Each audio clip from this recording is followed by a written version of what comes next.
Calling all beings, y'all. Let's get it. Put your hands together. Put your hands together.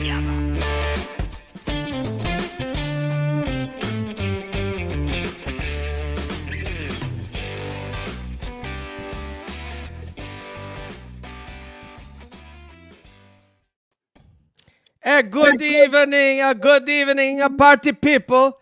I'm back with you as a DJ. And I want to tell you, it's the show Calling All Beans. You know the stuffs that I'm going to talk about now. Okay? And I want to introduce everybody here to my guy. He's a smart guy. He knows all kind of the stuffs about UFO. You can ask him. And he knows a lot of things. Sound very intellectual, no? So let me tell you something, okay? I want all of you people, UFO Twitter, put your hands together, right? And I want you to welcome my guy, my brother, my other half, NFT, Nathan. Yes, give it up to Nathan. Buonasera, Signore Nathan. Wow, that is... There's no way I can top that. I can't believe the level you went to with that. It's incredible. Incredible. But I'm going to try. So here we go. The man with the biggest heart. My brother from New York. UFO Twitter's own DJ San Marco. Thank you, Nathan. That was an amazing run. I know that if I'm having some laryngitis issues, that you are all over this like gravy on rice. Yes, so that'll be the end of my intros from henceforth. But... No, we can't, Nathan. We're 9 episodes in. You know, I mean that's like saying that that Singularity Mike isn't going to grow hair back. You don't know that. You don't know that. He could. Yeah, touched by an angel, his hair comes back. Yeah, I mean, he could go with Anjali, come back with a full head of hair, look like Brad Pitt in Seven. You never know. Wow. So, yes, absolutely. Well, no, DJ, we've got an extra guest here as well. What? I think. There's somebody in the background, a huge celebrity in the community that we are blessed to have with us this evening. I'm going to bring her on. Hold up, man. Ready for this? Well, hold up, man. No, this is a legend. We're talking about the most positive force on UFO Twitter, bar none. Okay, we are so excited for this woman bringing it every day artistically, making people laugh, making people feel love. Party people, put those hands together for Texas own Akashi Chris. Yes! Put them together! I don't even know what to say. Akashi! You know, it's like after that intro, I think I'm getting verklempt. Yes! Like Linda Richmond from New York. I'm verklempt, Barbara! Oh, Barbara! I love you, Barbara! Oh, Mama La. Okay, so anyway. Welcome to the show. The energy of this show is far surpassing any show we've done thus far. So excited to have you with us, Akashi. And Akashi. I think you're on mute too, so hopefully we can. Yeah, you're on mute. But everybody, when you say the word Akashi, I want you to put your hands up like this. Mm-hmm. Oh, yeah. Okay, right, Nathan? Can we see you? Can you just do a test run? We can. Just like a Bram Stoker. Yes, thank you. Yeah, Akashi. There you go. All right, there we go. Yeah, we're doing, and it's a thriller. All right, so we got all those pop references. Hold on, I'm gonna unmute you and see if this works. Okay. Let's see if I can unmute her. Let's see. I can't unmute your mic, unfortunately. Akashi, I want you to know that technical issues. I am. Okay, she's back. Hey. Sorry. I got a phone call and I'm like, stop calling. Not a problem. Welcome.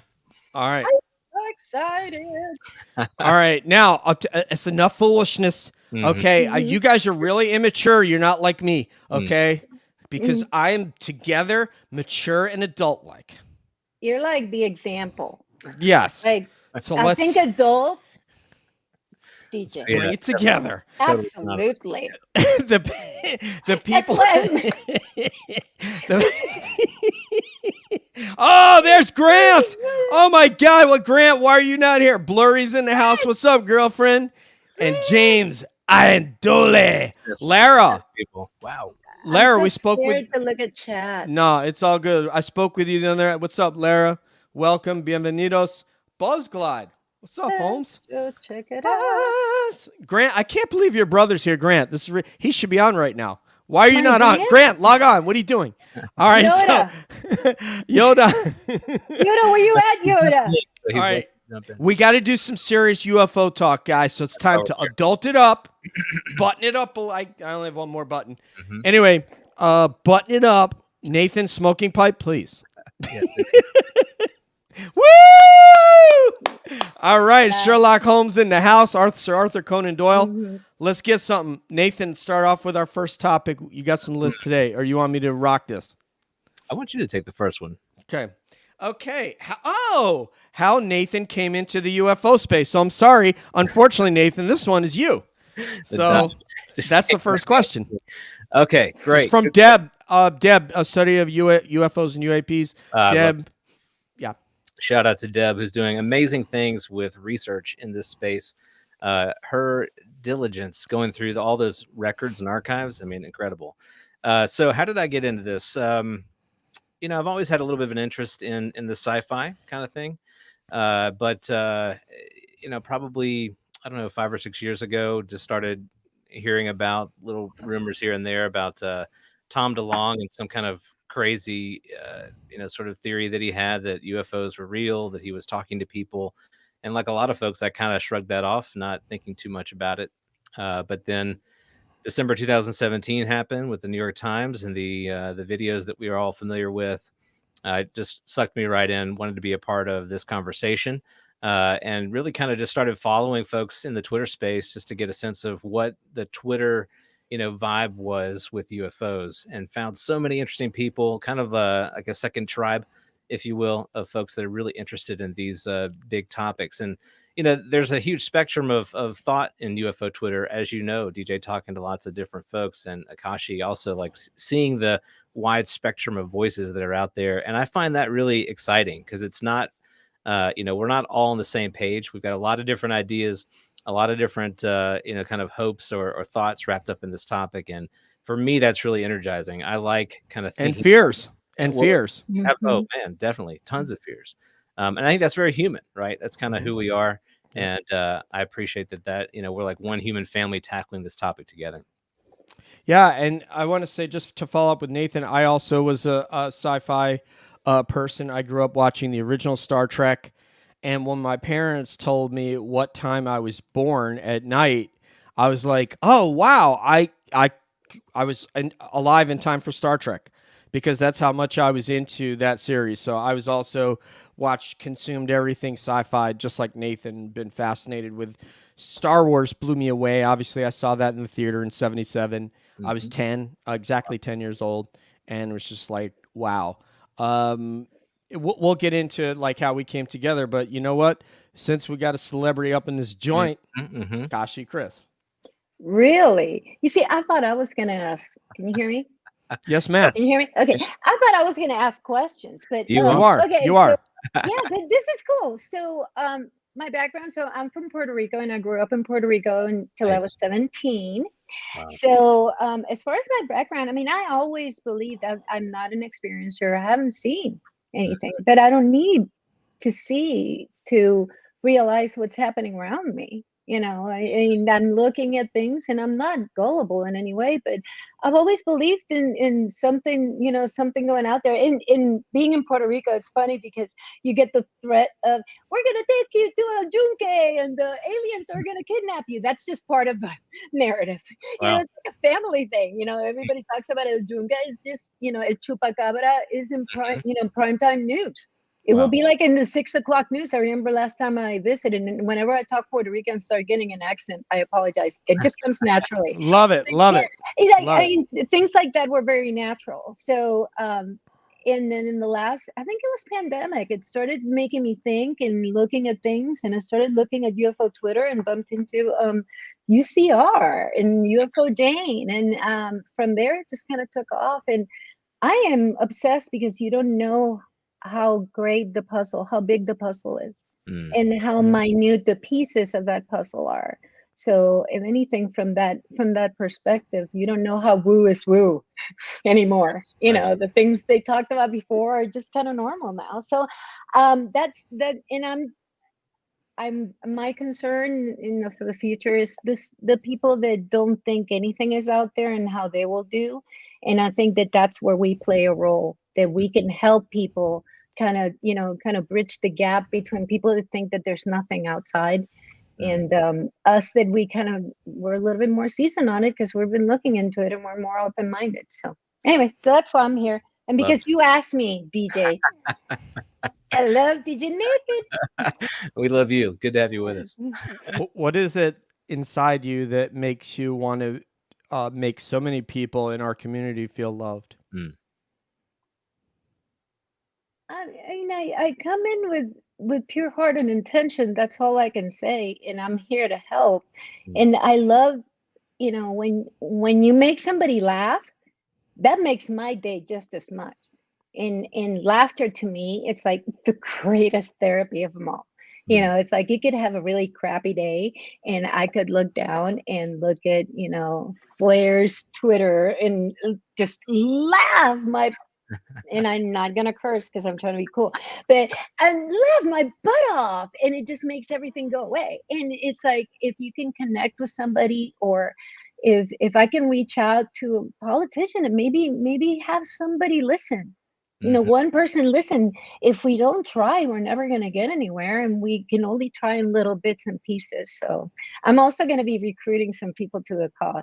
Oh, excellent. Yeah, I've got some, I came from kind of politics, which I don't get into, but my group of activists are chomping at the bit for some activism. So I'm like, maybe I'll recruit them. So anyway.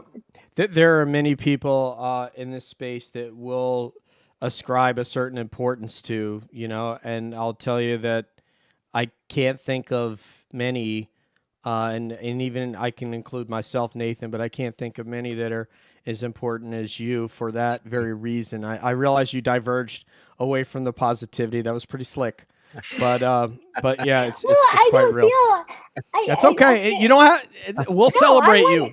No, I just want to be real and nice and kind and promote an environment where we don't cancel each other out.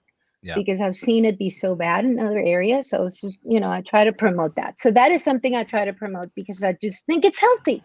Yes. We all listen to each other. You share our vision. You share our vision of what Nathan and I have to bring. And maybe we'll get into that later, Nathan, but I want to get into the UFO talk now, and we can circle back to how we came together. But I think people are going to want to hear some meat and potatoes right now. Yeah. So let's get into it. Nathan, did you have something that, or Akashi, did you want to ask your question first, or would you like to wait? I think I want to wait because I want to hear a little bit more about your backstory. And then my question kind of comes at the end. Okay. I know. Nathan, my the popcorn. Nathan, my brother, what do you got, man? What's the first thing that on that list that really jumped off the page at you? Because there were some great questions from Lucy Bell and Deb and Rodney. Yes. There's been a lot of. We're in a bit of some might say we've been in a bit of a lull in terms of real sort of tangible information that has come out in UFO Twitter land. And as you guys know, when we hit these lulls, we kind of like there's a disturbance in the force and the community starts kind of getting into a lot of arguments. We kind of devolve into some of these, very simplistic stances. And, DJ, I'd love to get your thoughts on, how do you kind of see the diversity of viewpoints in the community, and what is your kind of philosophy on like maintaining some diversity, but also kind of keeping the peace, and how do you approach that? I think I like to use the black, white, gray metaphor, and you guys have heard me use it on Spaces. And there are so many interesting opinions and people that have different types of intelligence, because there isn't one type. Like Nathan and I don't have the exact same type of intelligence, and Akashi and many, literally hundreds of people in our community. So what I try to look at is that we can go in all these diverse directions and entertain things, but we also want to try to see if we can look at some facts and some events that have occurred, like what you saw what Dan Warren posted today about several people getting behind the Gillibrand resolution in the Senate, not the least of which is Marco Rubio, Lindsey Graham, Roy Blunt, and forgive me if I don't remember all the co-sponsors of that legislation, but if we can look at a set of facts and entertain the possibility of how we got here, and perhaps leave our prejudices aside and say, okay, I can feel this about this set of circumstances that happened, but I can also look and say, you know what, that is a fact of what happened and what led up to that.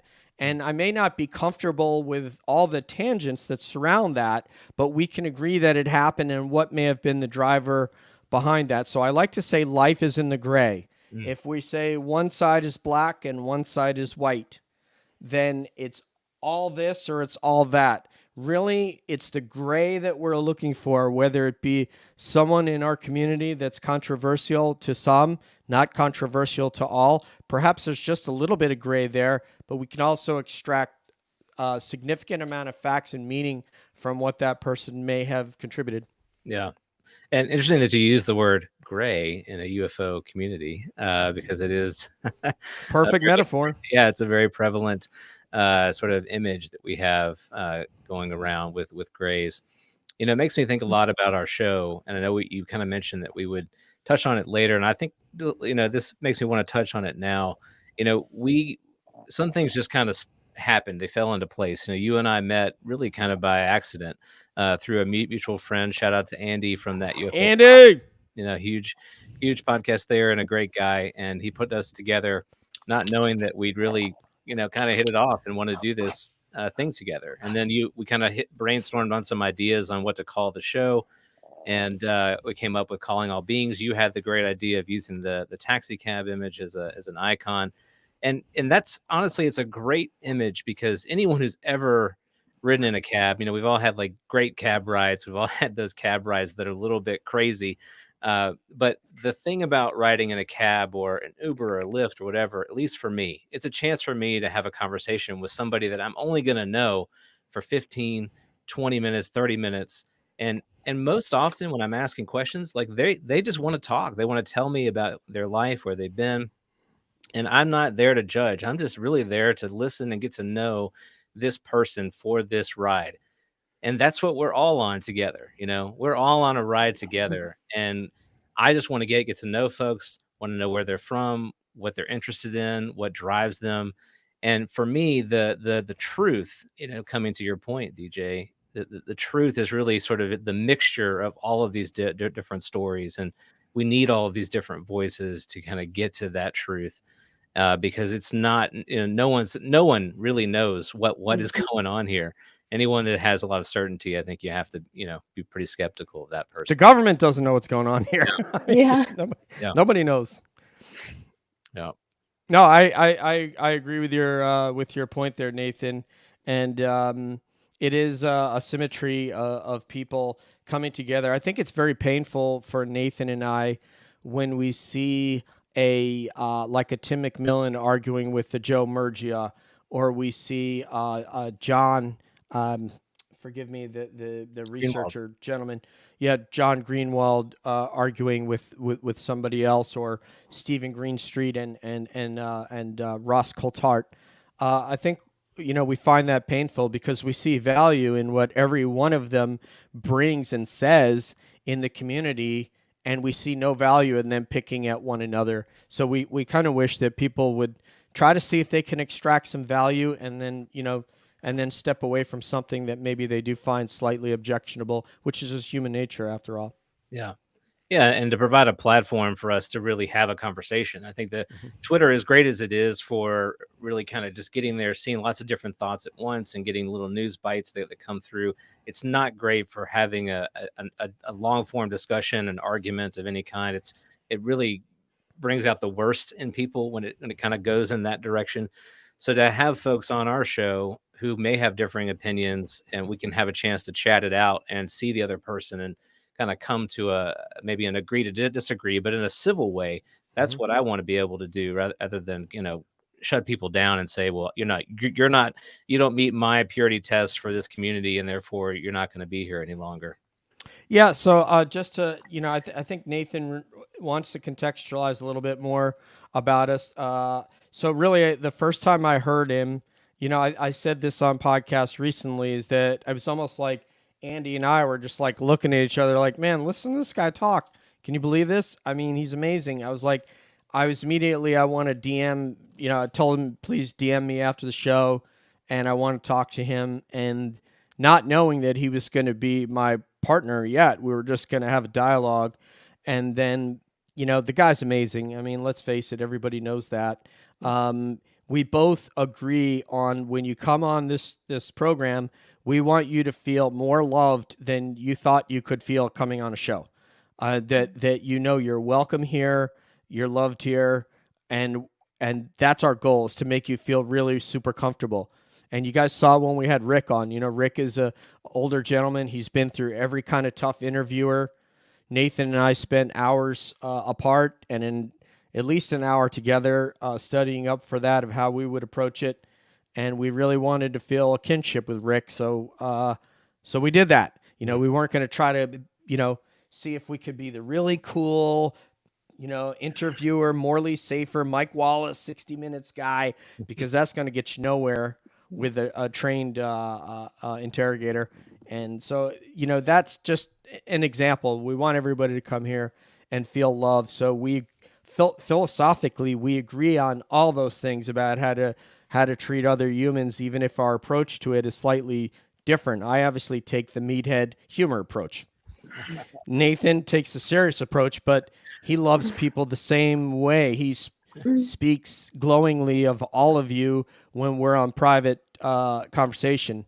The other thing is that text is very impersonal. So when you hear Anjali talk about the degradation of communication according to the beings that she's interacting with of a higher density, I think in my mind that refers to, now we want to text people. I don't have time to call you. I don't want to talk to you. I want to get like 20 characters out and peace. I'll talk to you later. To me, this is the highest form of communication that we can have other than being in person. When I get to look in your eyes, I get to feel the emotion in your voice, get your inferences, your metaphors that are lost in digitization. So that's what we hope to bring, is to be able to interact. And everybody knows that, because there's probably more people on UFO Twitter that have my phone number than you would believe. And I don't care. I've had people call me from all over, and I'm happy to speak with them. Yeah. Love it. I mean, you've been more than welcoming. You guys have been I have felt so much love from you guys. So if that was your mission, the mission accomplished. Because that's definitely something that comes across with your interactions with, me and the way that I see you guys treat other people. And I mean, that's really what it's all about.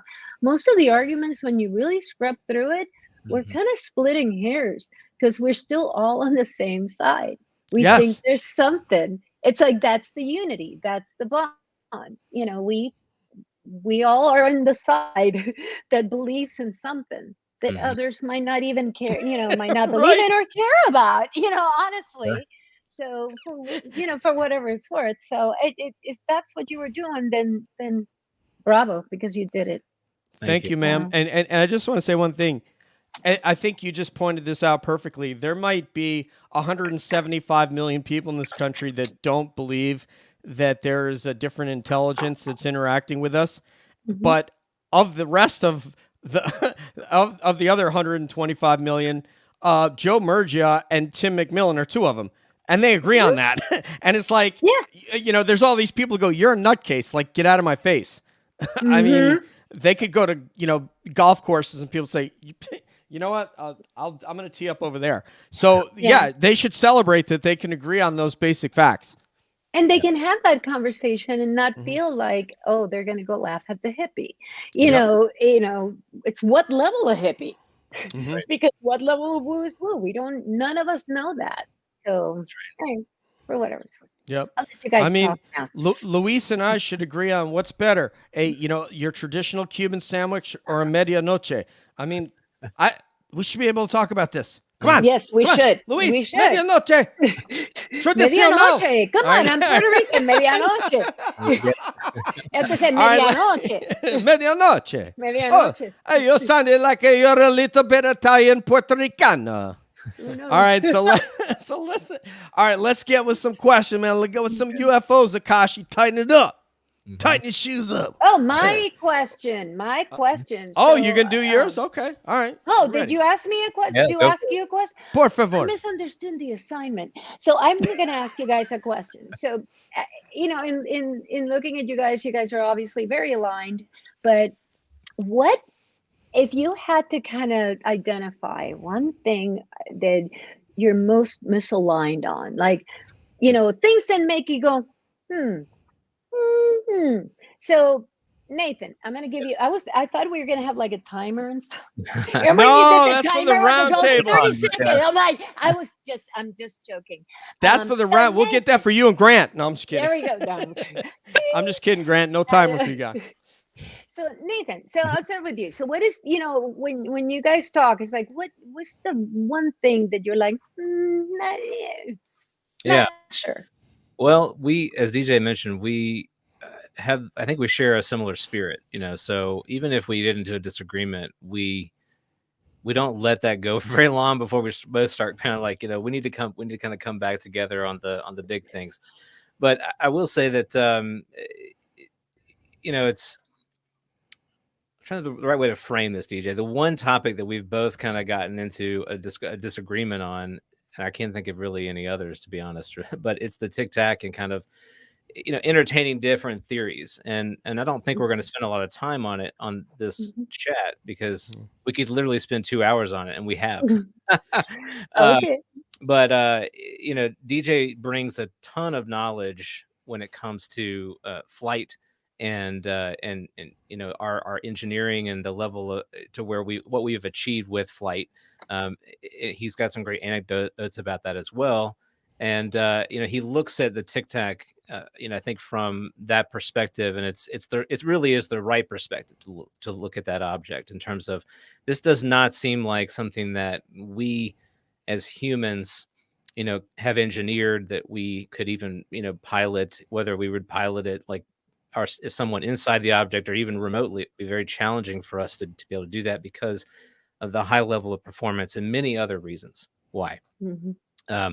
And so he approaches it from that lens. And for myself, I tend to entertain a lot of speculation because I guess I'm already talking about aliens to begin with. So I sort of say like, well, what else is anything else is possible?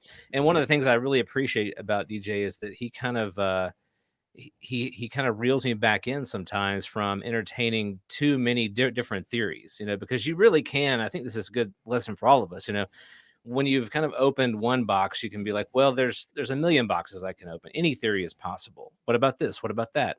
And I think, it's helpful to kind of revisit your biases and kind of say, look, maybe I don't need to entertain every single theory that is plausible. Maybe I need to narrow this down a little bit more and say, right now, based on what I know now, I don't think that this is a theory worth chasing. And I think that's probably the best way I can put it without us, like really getting into it. No, Yeah, and I'm not trying to start something. I'm just curious what you guys, what Nate- theories you guys are not, totally Nathan, on board. he contextualized my position basically perfectly. The only thing I would add to it is I try to take what our knowns are and I try to build out from there and look very realistically based on that, because I know how technology that ends up First of all, I know what we're buying right now as a military. I know what we're spending money on. I know what's in test. I know what's not in test. And what's in procurement, all these sorts of things. So I kind of will extend out from there and see, okay, and then I'll say, okay, so from where we've come from the beginning of flight until now, and what I'm seeing, and based on how long it takes to go from the military to civil, I'll say, okay, this is probably possible. And then I'll look at something like that and just be like, there's so many aspects of it that you would have to understand how we fly. And when I say the word fly, I mean all that goes into that: navigation, traffic avoidance, how we start, stop, turn, the basics that you all know. And that's where I'll come to that. So I'll try to find a position where I have a known. I'll try to build out from there. And then beyond that, like when we start talking about the phenomenon, geez, I'm open to everything. I mean, I start talking to Nathan about ultra-terrestrial, and we start talking about historical things like that Chris is very passionate about, that archaeologically speaking, there may be some significant things that are under the earth right now that would look like it's several thousand years in our future today, but may have been buried there several thousand years ago. And then we start, Nathan and I will talk about, extraterrestrial and interdimensional. And I'm just so open and interested in all those things, and all the time you have your James, Iandoli's with his meta perspective, and folks like Dan, and folks like Nathan, and folks like Mike from the Singularity Lab, and folks like Ratherby Squidding, that have all these really interesting ideas that provoke me to think in ways that I hadn't thought of. So that's the beauty of it. That's why this works. The reason why I ask about the things that you don't agree on is because it actually brings up the best in how you complement each other. That's awesome. Yeah, Nathan's going to be a really big person in this space. I think there's some people that know him now. I think there are some people that are becoming aware of him, but a lot more people. Exo Academia, and I forgot to mention him. Sorry, Exo, love you. But yeah, there's a lot of people that are going to become aware of Nathan. Yeah, well, to me, like, this is a good topic to discuss. So somebody mentioned today, or reminded us about how, I think it was Kurt Jamungal on his on his chat with Mike with Metaluni, but he mentioned that if this topic kind of does break more into the mainstream and becomes officially acknowledged by our government in a way that it hasn't thus far, we're going to have a lot of folks that are going to flood into this space that are going to want to study it and treat it with a lot of seriousness, the seriousness that we've all actually wanted it to be treated with for a long time. We're hoping that we get a lot of the best minds working on this issue and helping us understand what it is. And Kurt's point, I think, was that when that day comes, that the folks in this little microcosm, the UFO Twitter folks, we're not going to get any sort of applause. We're not going to get any gold stars for the work that we did to try to push this topic forward. We're going to have to sort of be ready or comfortable with the fact that we may have to step aside. And honestly, I'm okay with that. But I do want to get your thoughts, DJ. I mean, if that day comes and that does happen, and where do you see the community going? If it becomes just a thing that everybody is now like, this is just a fact of life, and the world has acknowledged that this is real, do you see this community kind of dissolving, or do you see it growing? What kind of you see for it in the future? For two reasons, I don't see it dissolving. In fact, it may grow. And the reason I believe that, if I look at the MMA community, when MMA and the UFC got really popular, when there were people who were OGs. So, in our space, you could look at people like James, like Linda Moulton Howe, like Grant Cameron, like Martin Willis, people that have been around for not, like 2 years or a year, but decades. And so then you could look at all the guys now, like Andy and UCR and all these people, Amy, all these people that are building up audiences and that trust them. And I don't think that'll go away if news person X from NBC or ABC or CBS or whatever come into the space. I don't think, because the credibility, the fact that they're having to cover a myriad of topics that the entire spectrum of news, I don't think that our I don't like to say the word followers. I like to say friends. So I would like to say that our friends from UFO Twitter that we're engaging with every day are still going to be there, because they know that we're more engaged on the topic than people that are covering all of life. Yeah, So- interesting. Yeah, I hope you're right. I mean, I do think that those of us who brought a passion to this want to continue to be part of that conversation in some way.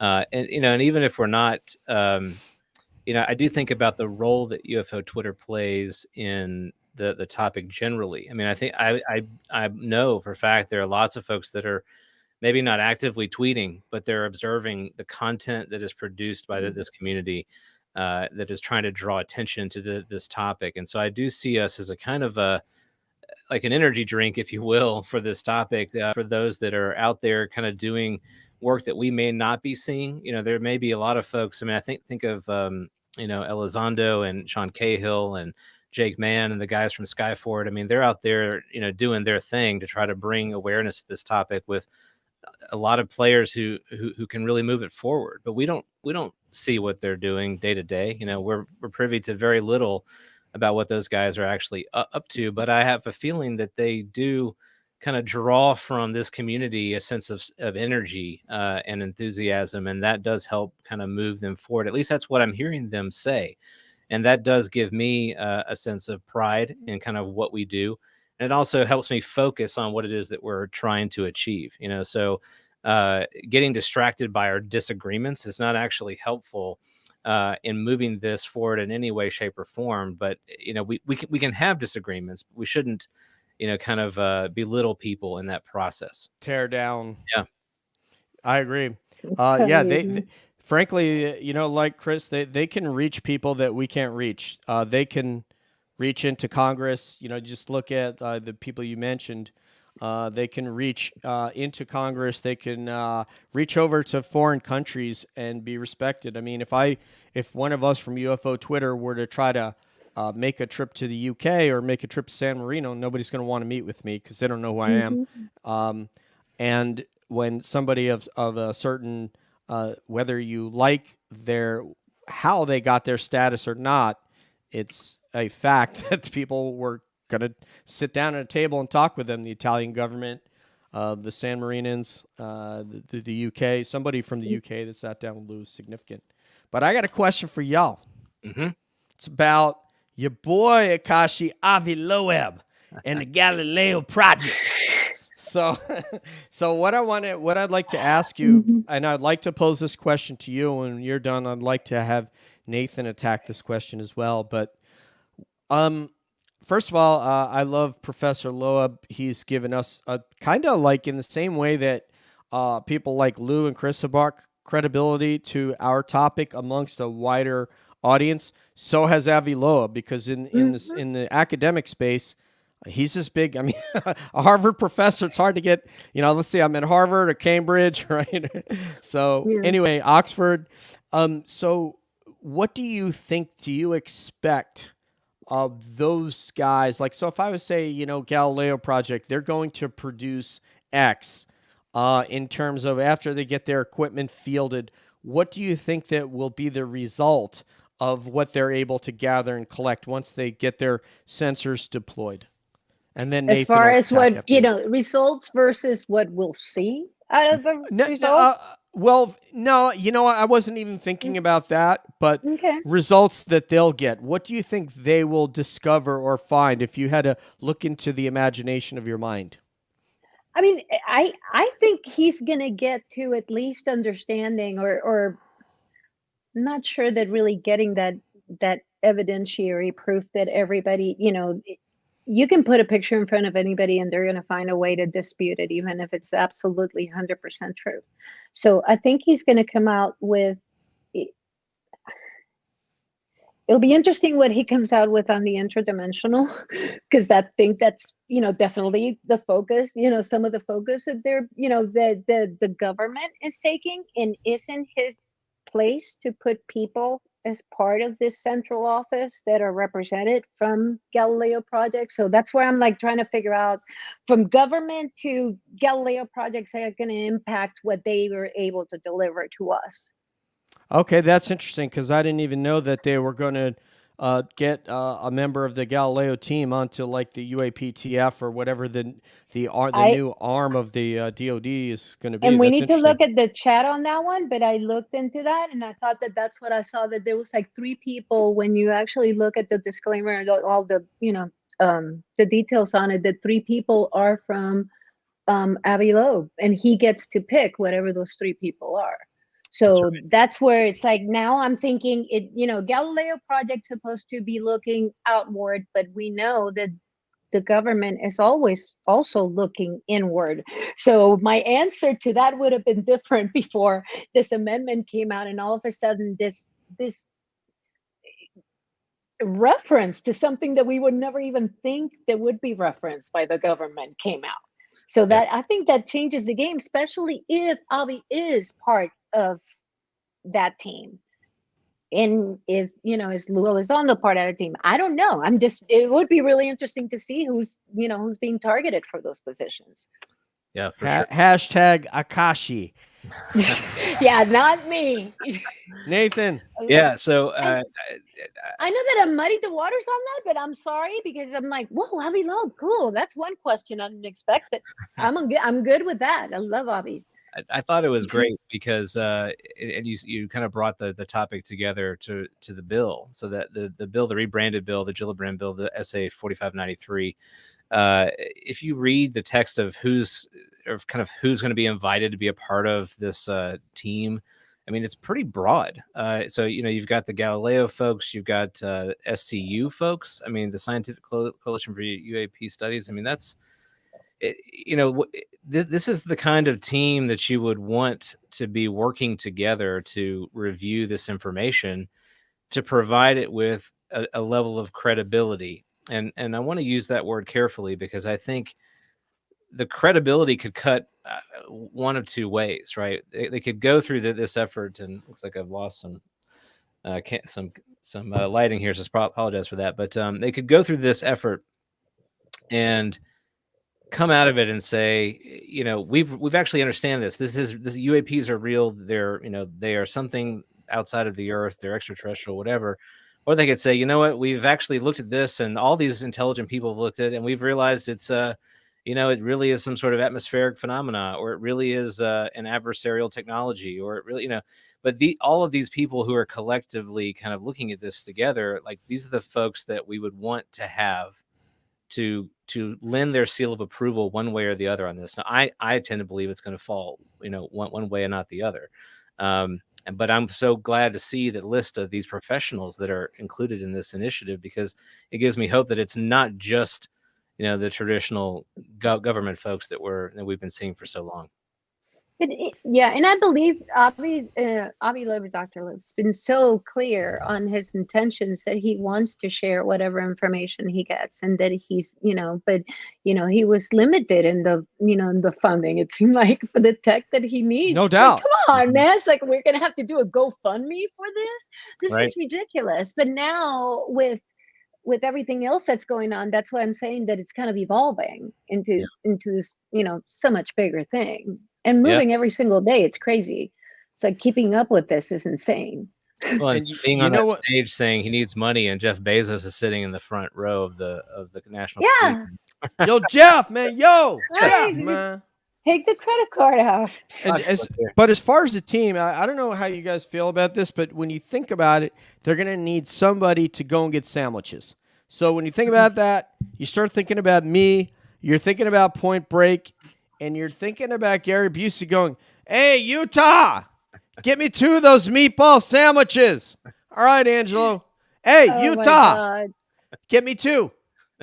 So I could You be Johnny Utah for this team. And Nathan, how do you feel that I would perform just in terms of like getting lunch and stuff? I think you'd be terrific at it. Yeah. Thank you, man.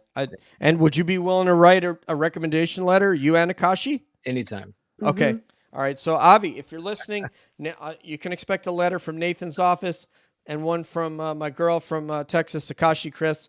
And I would do an excellent job. I'm going to respect, whether somebody's like gluten-free, whether they're vegan, if pork is not your thing, we're both Jewish, even though I'm Italian. So I'll take care of you. Anyway, You're willing to go to multiple places. Yes, see. You're yes, like I willing would to be- make yes. multiple stops. yeah, I'll bring the cooler and or the hot thing, so we'll We're take care gonna of it. start the petition right away for you. Perfect. Hey, I'm going to be off You my know, first we're second. activists here. We're All right. starting the petition. NFT Nathan's going to be off while we entertain some questions. Deb and Lucy on the chat this weekend. You weren't there, Chris, but they had a couple of questions. I want to say this. Please don't let me forget to get Nathan's take on Stephen Greenstreet because it's brilliant. That said, Deb, okay, I want the audience to know this right now. I was not going to bring up any topic that had to do with the Air Force or obfuscation or making excuses for the Air Force. So let me just say that. This is Deb and Lucy Bell at a study of UFOs, UAPs. So Nathan, we're going to get to the question that Deb wanted to ask you, which was about Stephen Greenstreet, because I was not going to represent your position on air because it's something that you've come up with, and I think people should hear it come from your lips. But before you do that, I want to answer Deb's question because Deb's question flows right into Lucy Bell. So I'm looking at question number 3. Oh, yes. And Deb wanted me to talk about the role of the Air Force in the nation's defense. I'm sorry. And then question 5, where Lucy Bell said, because of 70 years of obfuscation, what is so awful that they can't tell us? Lucy Bell. Hi, Lucy. All right, so this is what's up. The mission of the Air Force is different than the United States Navy. So when you present your service chief, to the chairman of the Joint Chiefs of Staff, the NCA is the National Command Authority. So you have, the President, Secretary of Defense. You have the Joint Chiefs. So within that structure, the Air Force's responsibility is different than the Navy. The Navy is to project sea power and air power and be able to park basically like an air. Oh, I'm hearing myself. Somebody's got me. No, it was me. Just keep going. Okay. I'm good. Okay, so so what it is the Air Force is responsible to provide. So I don't agree with what they did. So let me just start off with that. I don't agree with lying and obfuscation. I despise being lied to, and when someone tries to piss right on my leg and tell me it's raining. Nathan will tell you there's nothing that pisses me off more than that when you're trying to BS me, because that basically means you think you're smarter than me. So anyway, their job is basically to provide air superiority and top cover over this entire 50 states and basically be able to say to the president, we have control of these skies. The last time we didn't have control of these skies were December 7th, 1941, when we were attacked by the Imperial Japanese in Hawaii. Obviously, everybody knows that. And in the continental U.S., I don't think it's ever happened in our history that we faced a foreign power that's been able to fly sorties and attack us from the air. So that's what the Air Force is. Those lightning bolts that you see on a general's wheel cap that he wears, that's what that's all about. So it was very difficult for the Air Force to be able to say, hey, everybody, this is what's going on. There's a flying saucer that crashed in Roswell, and then there was another one, and there was, the one they had in Michigan, and there's these different crashes, and you know what? It's okay. We can't really control them. We can't take them out of the sky. We can't shoot at them. We really can't stop them from doing whatever they want to do, but don't worry, because other than those guys, we got it. So nobody's smiling right now, but that was meant to be comedic in nature. So basically, that was their reason, is to be able to say to the president, say to the country, we have control of the skies. You're not seeing what you think you're seeing. we've got all of this and nobody can penetrate our air defenses and our air power. And so that's why I don't agree that they did it. I don't think they should have done it. I'm upset that they did it, but that was the decision that was made. So we can disagree, but we can also say, we're talking about being in the gray. I understand why, even though I disagree with it. And that's what's so awful, Lucy, is for them to be able to say, we really don't have control of the skies because these things can pretty much do whatever they want, and there's nothing we can do about it. Yeah. So that's that question. Nathan, you want to go on to Stephen Greenstreet? So we need a reset after that. Yeah, I know. Reset. I know. I know. It's not comfortable to talk about. I'm everybody knows my cool, background, but that's the reason why they did it, even if I disagree. Yeah. But more importantly, I spoke this week about. I'm sorry, Nathan. Did you want to jump in about that before I go to Stephen? A real brief thing that I'll say, and I've said this to you about that Please. take, and that is, I've got two kids, and as they're growing up, my wife and I make decisions on how to parent them based on who they are, and where they are in their development, and what we feel like we need to do for their development, right? And it's only going to be in hindsight, when they're grown up and they're at therapist's office for one issue or another, that we go, you know what, maybe we messed up on that one thing there. Maybe we made the wrong call on that thing that we decided to do with them. And I have a feeling that something similar has occurred here with this topic. You've got a government, a state that is, in the moment had to make a decision on something that they were probably pretty ill-equipped to do. And then, kind of balancing the fate of their citizenry against this subject that, they had no experience with before. And so they made a call, and, maybe it was the wrong call. And I think only time will really tell at the end of the day. Do we want the truth? Absolutely. Should we get the truth? Yes. But I think I like to think that people are, try to do the right thing. I tend not to look at the government as some sort of big bad, that everything that they do has some sort of nefarious purpose, because the government is full of people. It's full of people like DJ, and full of people like, your neighbor, these people, and maybe collectively they make bad decisions, but I'd like to think, most of the time they make pretty good decisions. And, it's only in hindsight that we can really, we just easily can judge, whatever somebody decided to do. And it feels good in the moment, but, we weren't there. We weren't there when they had to make that call. I also would like to add, and if Chris wants to weigh in on this, we'll get here. I would also like to add, if you look at, like, for example, like in the climate accords, we have 150 countries that are agreeing on the Paris Climate Agreement, so on and so forth. But there's none of these countries that are coming out and talking about UFOs and what they've seen and giving full and open reporting. I mean, we could talk about the UK, we could talk about Australia, we could talk about Zimbabwe, we could talk about Portugal, we could talk about Spain, we could talk about Russia, we could talk about any country that you want. And nobody's rushing out to explain to people what they've discovered as a government. So it's not, I hate to say it, the Brazilians, similar thing. It's not only our government, it's all the governments. It's just that, we're the ones that have had the most, the most famous or most reportable topics. But Nathan, that was extremely well said. Akashi, Chris. Well, I mean, nobody wants to be first. Nobody wants to own this problem from a disclosure perspective. They're looking for leadership, and they're still, we are still in the United States. They're looking for us to set, they're waiting for us to do something so they can figure out what to do. Mm-hmm. And so I think once the United States actually makes that, once hopefully this office, actually the bill passes or the amendment passes and everything gets processed, but maybe this will be the beginning of that. But it is happening everywhere. And it's funny because culturally, a lot of the other countries are a lot more open to talk about it. Like locally, the people that live there are very open to talk about these things.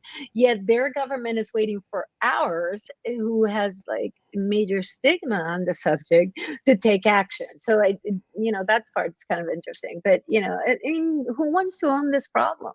And I do want to circle back. I'm not kind of diverting, but there's something you said earlier. We were talking about what happens to this community, you know, after disclosure or whatever. Well, you know, our jobs will evolve.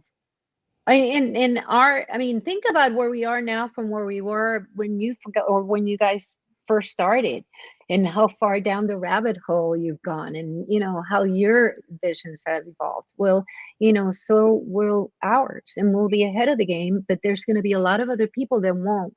And even if it becomes mainstream, they're going to need some help. So I would think that that's where we can support. You know, we can use this to community and not let it just disband just because we, you know, we got the answers. No, that's not the end. That's the beginning of the journey. Yeah. The Oh, yeah. answers is like, Next the answers question. is when this gets seriously cool. Next question. So I'm like, Let's when hear you more. said that, I didn't mean to, you know, cut you off or go back, but No. I think it's a way to circle back, because I think it's something that's really important and it just gets overlooked. Yeah, Chris, every question is just going to open another question, because Mhm. there's so much we don't know. I would guarantee if Lou was sitting here right now and he's the public person, at least the public person who knows the most, he would say, there's still so much I don't know. Yeah. I mean, Exactly. Rick Doty said he was scared. I mean, so. Rick. He said, I'm scared. And that dude, he said, He said, you "I'm don't scare scared." easy. Okay, Yeah. Nathan, he said, I saw things that scared me. And he said, what? I don't scare easily, right? That's right. Yeah, I believe him. Okay, All right, I'm got it. sorry. I have a question from Grant. Okay, For please, Grant. you. So am I going to read this for reals? Are you tricking me here, Grant? Okay, so he goes, No. here's a question for DJ. In a post 9/11 world, what are the rules of engagement for Air Force and Navy pilots encountering UAPs? There it is. So this is a great question. I'm going to try to answer this.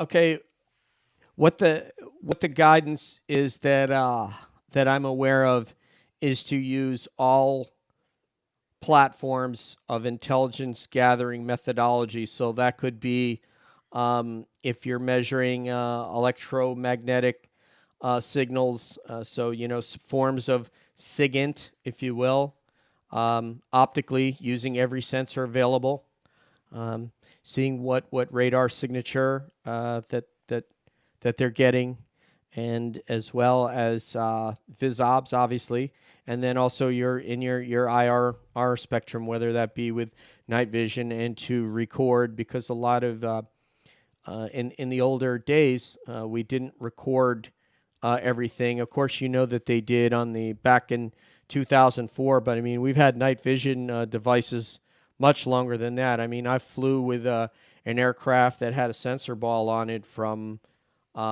day one of my AFSOC career in, let's say, July of 2002, and we weren't recording. We didn't have a way to record that stuff. Well, now everything, you know, you can pop those hard drives out and just replay the entire mission.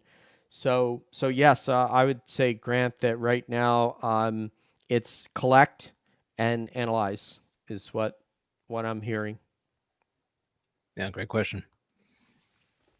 Collect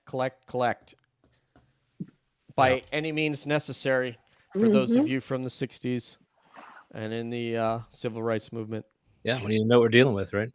No. So I want to go to something really interesting, Chris, that you know, you look for these moments when you're with your co-host and you're having discussions that you wish were recorded, and some of those discussions take place on the telephone, and some of those take place after we shut the recording down, and Nathan and I sit and talk for a while. And one of them, I asked him about the drama that was going on with Stephen Greenstreet, and I've had some pretty healthy and lively debates with him online. Not in any way do I mean to demean him in any way or be derogatory towards him. I respect the guy. He's an accomplished person. But when you don't quite understand why somebody is acting the way they're acting, then you'll look to somebody that might maybe have a window into that. And what was interesting is that Nathan opened a window into him that I didn't know existed. and had some interesting analysis. And not that he's trying to say this is it, but he's gonna provoke some thought in all of us. So Nathan, if you would, what do you think is the genesis of sort of the unseemly way, I guess, that Stephen was acting on UFO Twitter with several of us? It was a little bit perplexing. And by the way, we hope you return, Stephen, because we'd love to engage with you either just there or wherever. Yeah, for sure.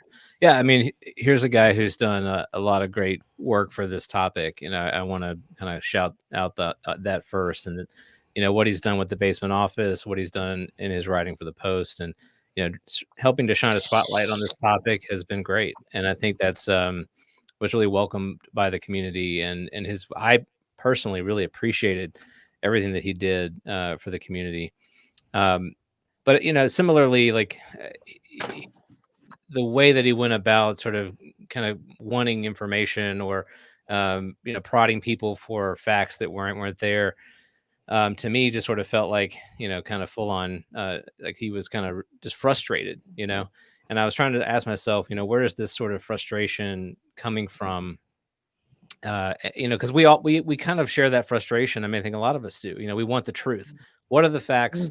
Let's stop speculating. Show me some hard evidence. Like, we all want that moment where we can be like, look, we can put it up on the front page, and nobody can look at that and be like, yeah, I guess there's nothing there anymore. Like if there is something you cannot avert your eyes from. We're looking for that moment.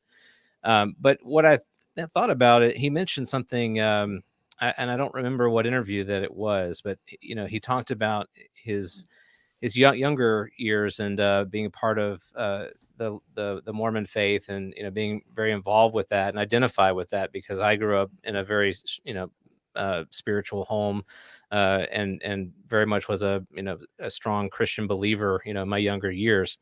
But I got the sense from that interview from him that he got to this point in his life where he became very disillusioned with the church, the beliefs that he was given, that he walked away from those beliefs, and that he felt in a way, and I can relate to this too, kind of a sense of betrayal, a sense of betrayed by that family of believers that raised him to think about the world in a certain way. And when he came to this place in his own journey that said, there's nothing to this. This is a bunch of lies. You can't really point me in a direction where I can see some facts about these stories. The disillusionment and the frustration that accompanied that kind of fall is something that stays with you forever. Like, it's not something you can just kind of write off. And so, I tend to think that he's bringing that similar perspective to this topic, that he doesn't want to be let down. He doesn't want to be duped. None of us want to be, not able to sit down when the music stops. We want to be able to find that seat and feel a part of the group. And I think that's exactly, where he's coming from. He wants to be confident that his time and energy spent on this topic is time well spent, that it's not going to be, he won't be let down. And you spoke of rejection, if I remember correctly. Was that part of it, or did I imagine that? A rejection of an authority or... Well, yeah, I mean, it definitely is a part of that. I mean, it's if you come to this place where you're rejecting belief, you're pushing back against everything that you've been taught, it takes a strong person to do that, first of all. And let's not discount how much hard work it is to do that, to kind of break with the molding that you've been given. And so, I think Stephen's a very strong person. I think that he's really created his own. He's gone down his own path, and a different path from those that maybe are those in his family or where he grew up. He's gone down a very different path from those folks, and that takes a lot of work. And I applaud him for that. And every day it's work, because emotional investment. Absolutely. It'd be a lot easier just to kind of lapse back into those beliefs. That structure is still there. The family's still there. All those things that he held dear are still there. He could just, say, I actually believe that stuff again. The conformity of returning to LDS and yeah.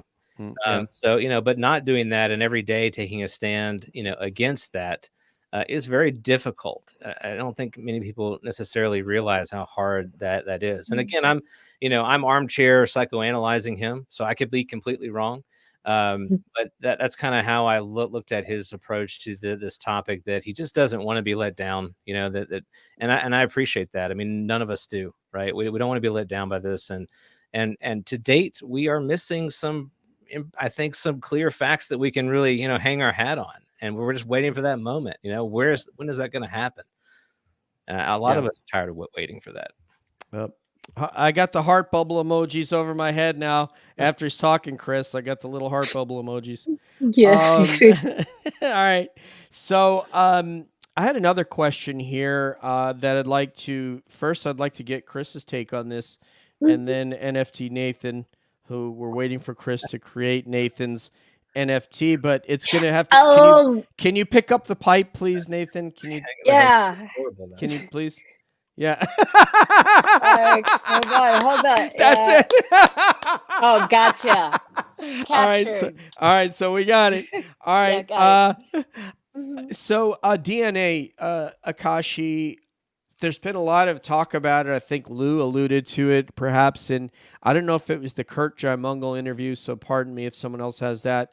But are you a theorist in that maybe their DNA has impacted our DNA and that we're carrying it? So I'd like to ask you and then go to NFT Nathan. You talking about the hybrid? Yeah, I think that's where that is. I mean, I'm out of my depth here, so I'm hoping you guys can enlighten me. Yes, sure. I'm very open to those ideas, only because it goes back to, you were talking about how I'm obsessed with certain, ancient structures and ancient civilizations. For instance, Göbekli Tepe. I would kill to I go got there. to hear her say it. Kill to go there. Göbekli Tepe. Yeah. So I love that place.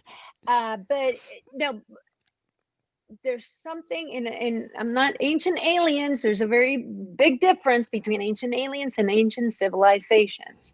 Believe that we've seen enough, we've seen a lot of structures that don't make any sense. A lot of places that the structures, there's no tech that could have existed at the time.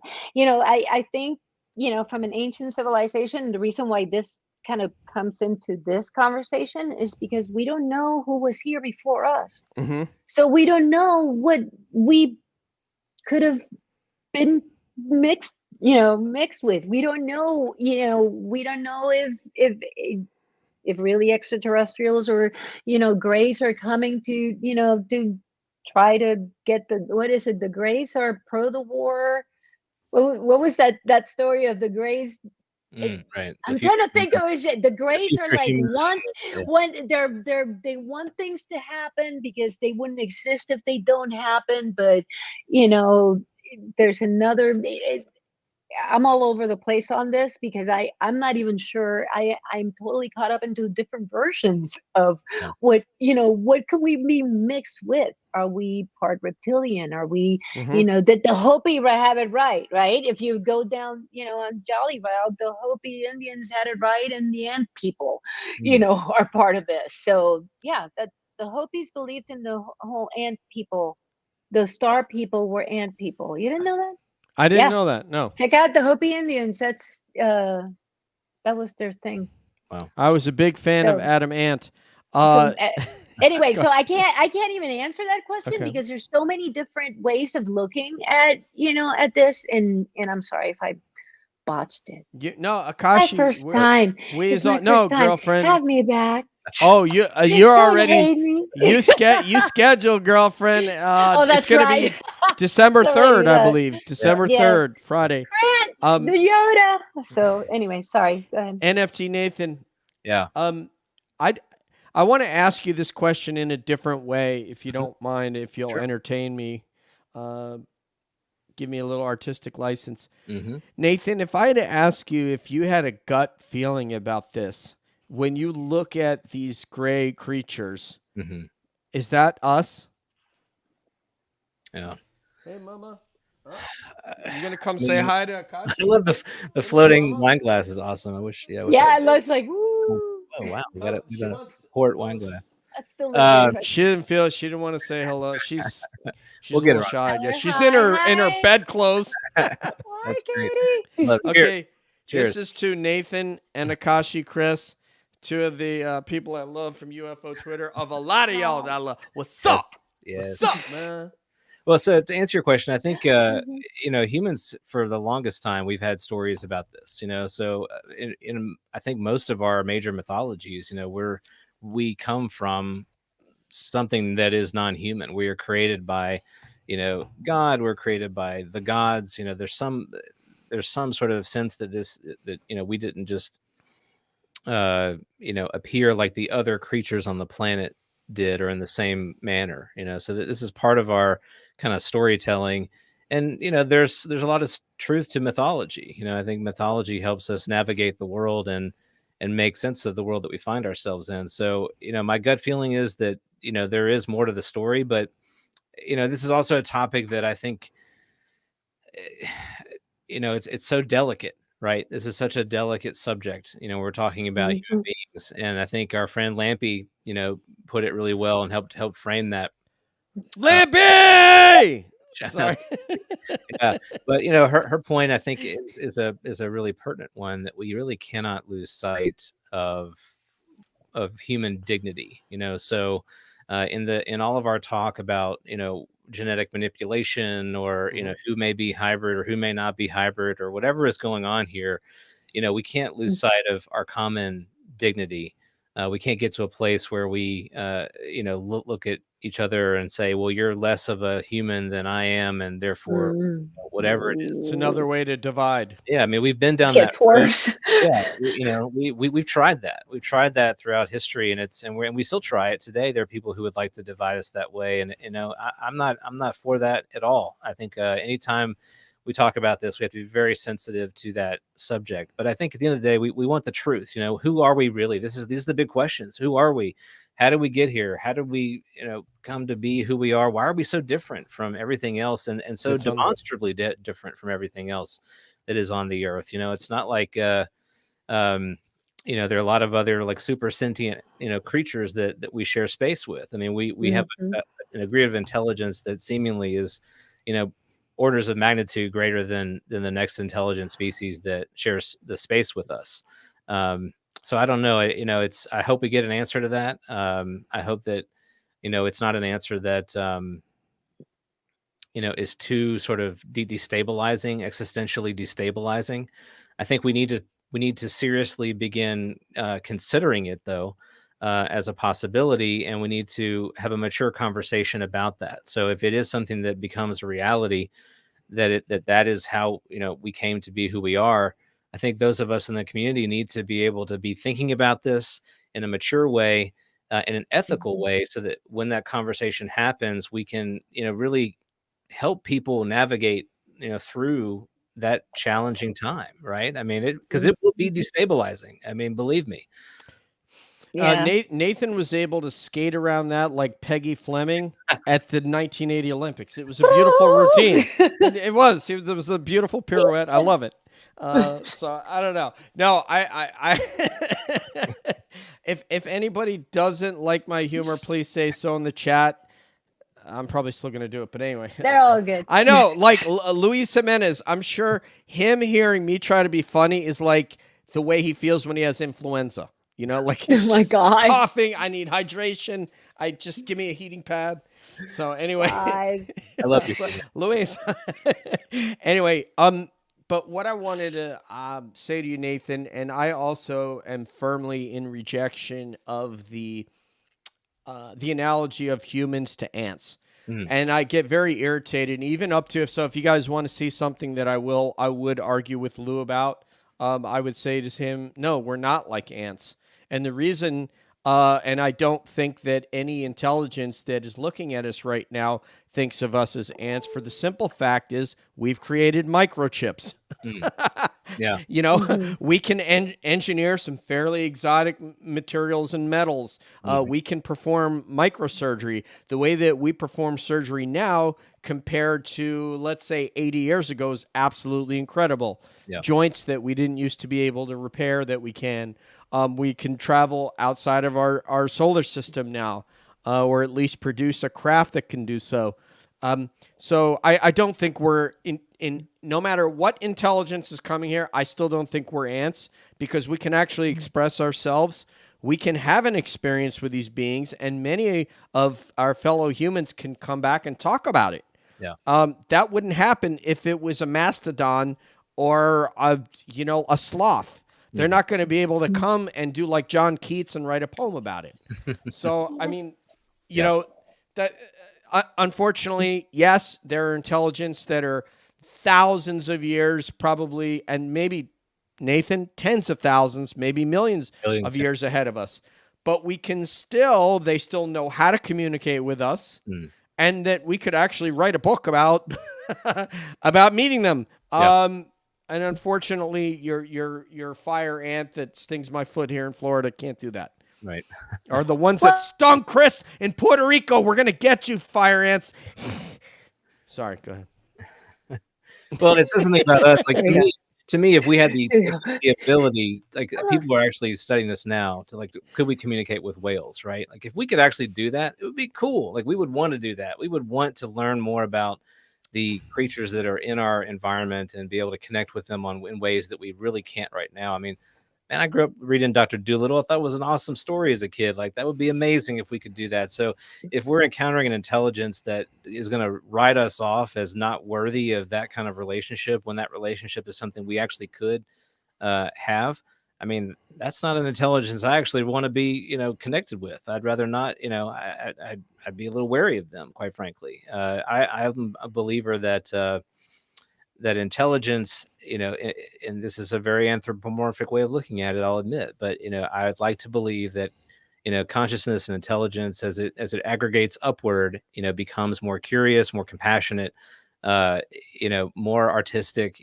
just all the things that are the best of our qualities, that it becomes more and more of that.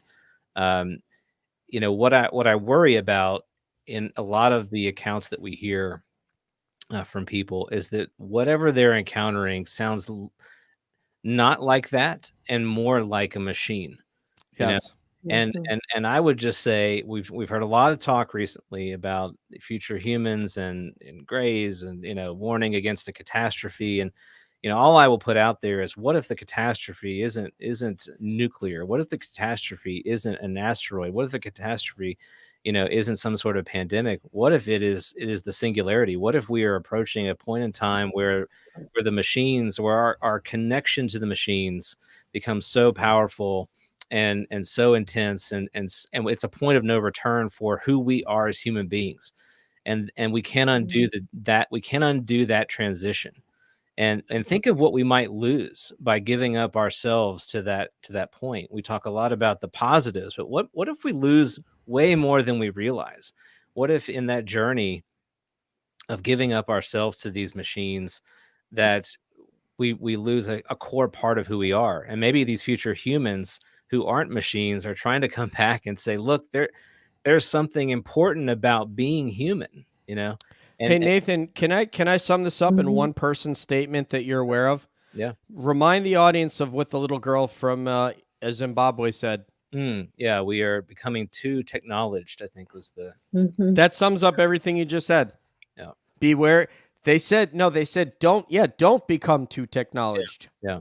And take care of your environment. Right. So, the scariest thing I studied in undergrad was Hanson Robotics. I believe his name is David Hanson, who's moved to Hong Kong and is now without any sort of regulation for the robots, the humanoid robots he's producing, and cloud-based information sharing, etc. And by the way, I'm sure every computer network that he's plugged into in Hong Kong, the Chinese have every single byte of data that he's putting out of his computers. They're just looking at it in a lab and go, oh, okay, this is what he's doing. You know that, Nathan. and Boston Dynamics. I mean, if you start thinking about general AI with a humanoid robot, and then the super dynamic abilities of that, and if you want to go the science fiction route, I mean, some of the latest Star Wars. I don't know if it was Rogue One. It's the first time where we've ever seen one of these robots actually hit a human. Before that, they didn't do that. So it's pretty scary.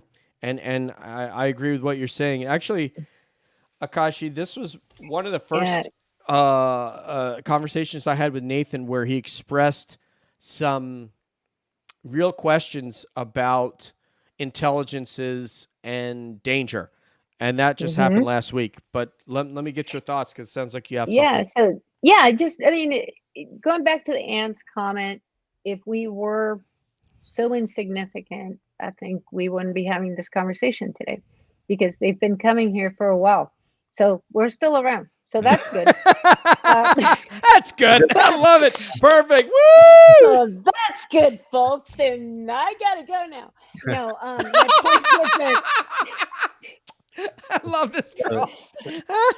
Go ahead, Akashi. my point, because it was actually freaking good. Okay, so so we're still here. Our humanity is valuable. There's something that they seem to seek that we still have. And if anybody's seen freaking Terminator, every movie has told us where this is going to go. If we continue to hand over the decisions to AI is going to figure out that we're stupid, and it's going to take over, because that is what AI is meant to test the boundaries and figure out where we're wrong and it's right. That's what it's programmed to do. Yeah. So it's very much a danger zone, when you talk about that. And I believe that there's enough that we've seen from the people that have had these experiences that show that they're looking for something. And it looks like some of them are AI, but some of them are not. And maybe that's what they're trying to say. We're dying, our humanity is gone and we need it back. I don't know. I know none of us have the answers. So, all we can sit here is just, we're gonna hit you up on Anjali, girlfriend, because that's a conversation maker. I want to hear your take on Anjali, my homegirl. But before we get to that, somebody wanted to ask. It was Mike Colangelo. Hi, Mike. I don't know if he's related to Jerry and the Phoenix Suns, and if I can get courtside seats, but that's beside the point. Or president of USA Basketball. But Nathan, answers, basically what Mike wanted to know is Jacques Vallée and Gary Nolan, and these guys have had their hands on material that they have gotten from vehicles that have crashed here. Lou has spoken to that. Jacques Vallée has spoken to that. Eric Davis has spoken to that, among others. I'm sure there are more that I haven't thought of. Tom DeLonge. And what he wants to know is, how many tests need to be done to determine whether or not these metals they've recovered are human or not? Who are the scientists that they're waiting to peer review this material? Yeah. And why haven't we gotten an answer? Do you think that it's high time that legends in our community like Jacques Vallée provide answers and publicly give us some conclusions as to, or if not, at least some theories on what this material is and where it came from? Maybe not where it came from, but the fact that of whether it's exotic, could have been made on Earth or not. Yeah, we need answers to that. I'm heartened to know there are people looking at it, but I think the longer it goes the longer it takes to get those answers, the less likely we're going to like the results, is what I think. So, there would be reasons to hold on to that information if it's not very interesting, I think. Then again, depending on who they're working with, if they are working with, sort of people who have a lot of influence, and particularly influence on what they want people to be aware of, I could see them, keeping those cards pretty close to the chest, right? And not telling us what they really are. I love Squidding's take on the exotic materials subject. I wish I had a cocktail, but his take is that You got the pipe. I got the pipe. What if Just these affectation every now and again. We want some affectations for no Yes. particular reason. Yeah, just every now and again. Yeah, exactly. Just what if these materials are like sort of spaceship just poop? He's like he talks about this. It's this just is like, space duty. it's just and it's a flag off of the craft. It has no real meaning. It's just like the craft for whatever reason is almost like a living thing. Yes, perfect. And it just sheds some material every once in a while, and it doesn't do anything, or that's an interesting theory. I think it's fun to think about. I actually thought of a different take on this as I was getting out of the car for yoga, and I just messaged you about Akashi, and I kind of thought of how I would answer this question, and I took it all the way back to our discussion several weeks ago about when the government has material and they give it to a contractor, and there's a custodial exchange of material, which means I still own it.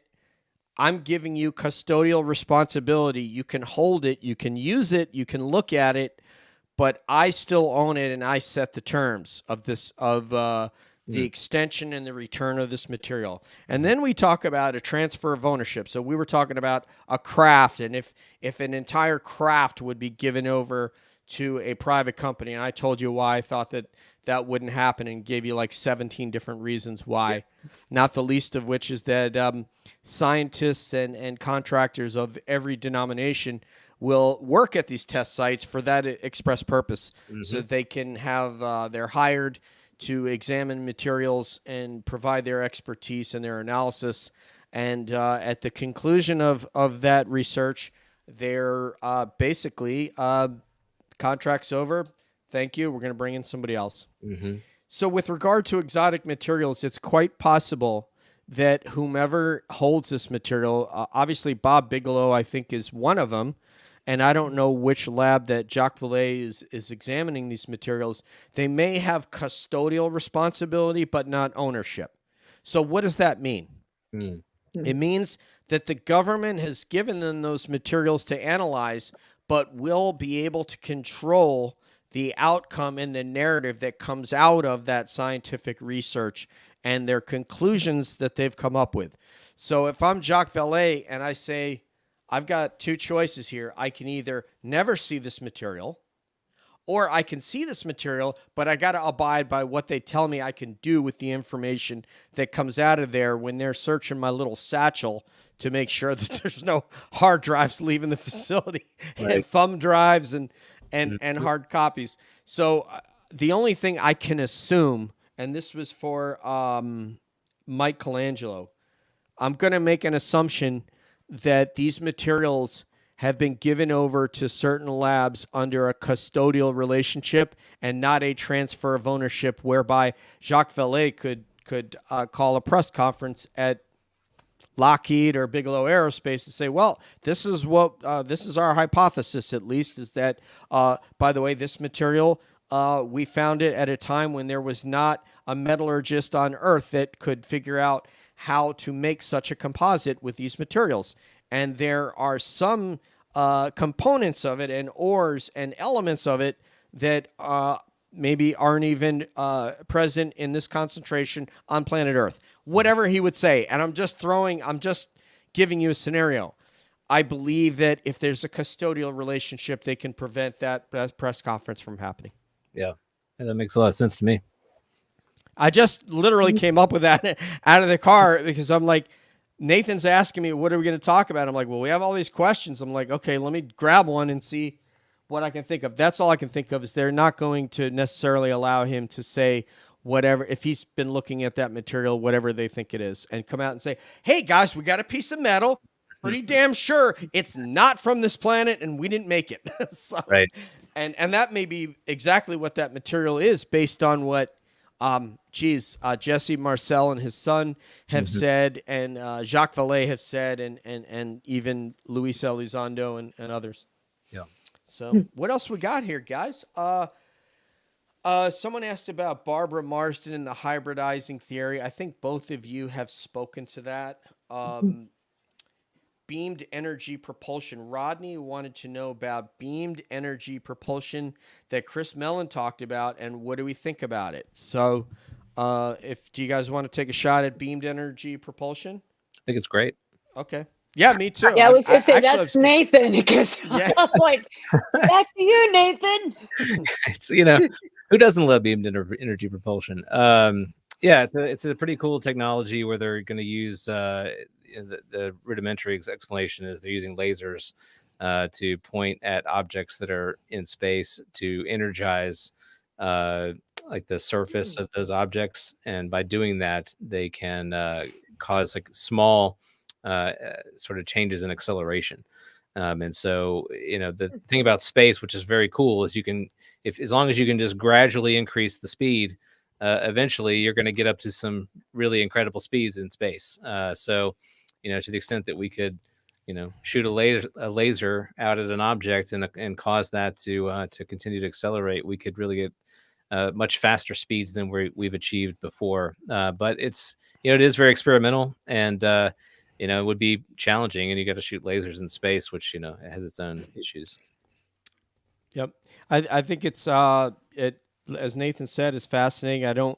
If you're asking us if we think that's a technology that can be used to fly the various different craft that we've seen, I don't think that that's possible at this point in time. Not at least not to fly like tactically speaking and be able to make turns. There's a lot of different dynamics there, and it is super comforting if we could say that this is something that we could just execute this with technologies that exist, but the evidence at this point says otherwise. But I hope that the evidence is going to say yes, because I'm very into not polluting.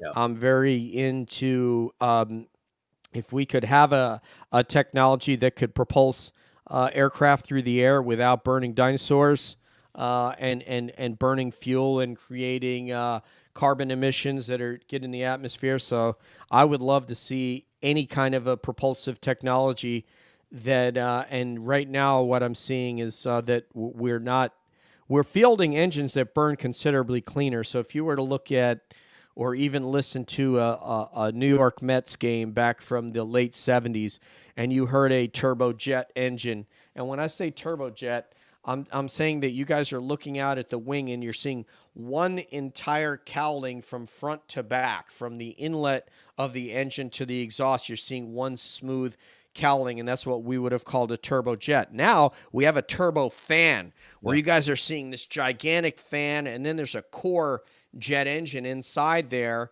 and then you'll have a couple of different stages of turbine. One of them turns that fan, and then the other one turns the actual compressor section of the jet engine that you're seeing to suck the air in. So that's a technology that's much cleaner and much quieter, and you wouldn't hear the deafening roar going over Shea Stadium that you would have heard in the days when the SST was flying, and even your typical 707 back then, or even in L1011 or DC-10. Wow. So technologies come, we're burning cleaner, and we're using less fuel now, but still basically they're using the very same theorem that we flew with in 1903. So I have a question. Yes, can I ask in the chat? No, Yeah, please. in the chat. So, hi, we have a question in the chat. Hi. Actually, it says, Hi. this actually brings up a good point. So Deborah was talking, it's like, they were talking about the laser. She goes, think it will still work with all the Russian debris in the way. I love that point, because this actually brings up, what other things, what insights do you guys have into all this Russian mess that they've made up there in the last couple of days? I know this is pretty new, but any insights, any thoughts? I'd love DJ's take on that. So all I can really tell you guys is that there's let's just say a bit of a competition going on right now between the United States, China, and Russia, and it's a bit of a paradigm shift from where we were 12 months ago, and it's a very real problem, and that space that these that orbit that the satellites are that particular distance in space from the Earth is becoming extremely crowded. Like they were saying that telescopes can't see through this band now. There's space junk. There are Chinese satellites and other satellites that are ours as well that are defunct, that are floating in space that pose a problem, and the destruction of which could cause the destruction of another satellite as debris hits. The space station is somewhat in jeopardy as well, and it's not a good situation. It's why the Space Force exists, and it's not something that makes me feel good or that I celebrate. But at the same time, when somebody enters a battle space, you also have to enter that battle space, whether you want to be there or not. Yeah. And space is, it's challenge, it has its own challenges, unique challenges, right? It's, I think of it like, if you're familiar with traffic in Los Angeles or New York, these big metropolitan areas, you got a lot of vehicles that are on those freeways, and those cars are all trying to get a certain place or trying to do a certain thing. Some are trying to bring you goods and services. Some are trying to get a person from point A to point B. They're just doing lots of different things. If one car has an accident, what typically happens in an already crowded freeway? Well, the whole thing gets, impacted. And this is why it's so delicate, right? It's, not only do we have humans out there on the space station that we just think about those people, but the world depends on space. Like literally, our economies they're all connected. They're entwined. Goods and services flow, and so many things happen because of the assets that are in space. And that's not just true for the United States. It's true for all of these major powers. And so, to be able to, with pinpoint precision, kind of take out a particular asset there and not damage anything else in the process is a pretty powerful capability. If in fact, they've reached a point where they can do that. This demonstration tells me they may not quite be able to, sort of surgically, sort of inhibit just one asset. If you've created a debris field, we've got a larger problem that could impact not just your adversary's assets, but also your own. So you have to be pretty careful with what you're doing up there. But it is, DJ, you're right. It is the next battlefront. Unfortunately. Yep. I want to frame it. I want to frame it this way so people understand that space doesn't mean space. But if, let's say, for example, that we received an intel report that people were, and this is gonna be a fantastic example. So think Phantasm, think Journey to the Center of the Earth type stuff. Let's say that people were digging holes in, so we're just gonna say country X that exists right on the edge of Africa on the western coast. And they were gonna dig right across, right? And they're under the ocean, and all of a sudden, you have sonar amphibious vehicles that can see that they're actually digging and tunneling under the ocean. And when they come up, they're going to be right smack in the middle of Brazil. The Brazilians are going to say, they're doing this. We now need to tunnel under the ocean, and this has now become a battle space. Mm-hmm. Whether we want it to be a battle space or not, it's existential now. They are tunneling under, and when they pop up, they're going to be in miniature ice, and their troops are just going to come pouring out and take over miniature ice.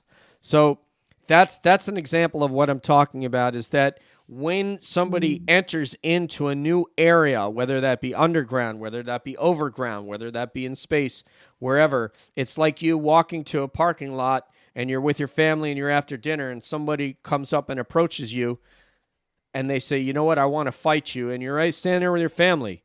We're going to have a fight now. There's not a question of whether or not we're going to fight. We're going to have a fight. Mm-hmm. Who's going to win? That's the question.